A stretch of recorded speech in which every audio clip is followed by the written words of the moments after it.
Bonjour, je suis Paola Anacaona des éditions Anacaona. Donc je vais vous parler de Djamila Ribeiro puisque c'est notre nouveauté de ce printemps. Alors moi j'ai découvert Djamila Ribeiro il y a 1 an et demi au Brésil et je dois dire que quand je l'ai lue, ça m'a vraiment bousculée. Elle a bousculé plein d'idées reçues que je pouvais avoir et donc c'est pour ça que je suis super contente de la publier en français et que les Français puissent la découvrir.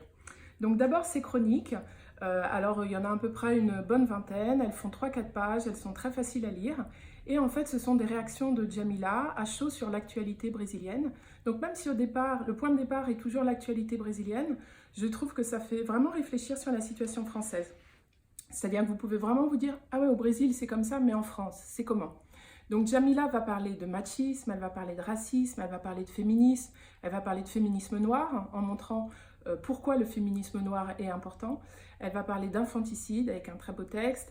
Elle va parler de liberté d'expression avec le racisme. Elle va parler de blackface. Donc elle évoque plein de sujets d'actualité avec toujours un regard très critique. Elle est des fois assez marrante. Donc c'est à mettre entre toutes les mains, je le conseille vivement. Et son deuxième livre que nous sortons également, c'est La place de la parole noire.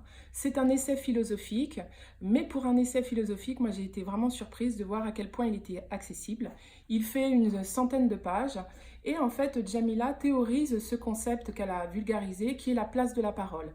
C'est-à-dire, en fait, elle s'interroge sur qui est autorisé à parler et dans le cas de la femme noire, sur quoi peut-elle parler et que se passe-t-il quand la femme noire parle. Donc je trouve que c'est très intéressant en fait parce que Djamila cherche un petit peu à créer des fissures, à déstabiliser la norme et à montrer également la tentative de délégitimation parfois de la production intellectuelle des femmes noires. Donc dans ce livre, elle va citer beaucoup d'intellectuels noirs, donc on voit que ces femmes-là existent, mais c'est vrai que leur production n'est pas complètement reconnue au niveau académique. Donc voilà, les deux livres qu'on sort de Djamila. En plus, elle sera en France et en Belgique à partir de la semaine prochaine, donc mi-mai. Donc je vous conseille vraiment de la rencontrer. Elle est très sympathique en plus, elle est charismatique et surtout elle va vous bousculer un petit peu et plein de choses que vous voyiez auparavant comme acquises, vous allez voir qu'elle va vous questionner un petit peu. Voilà, à très bientôt j'espère.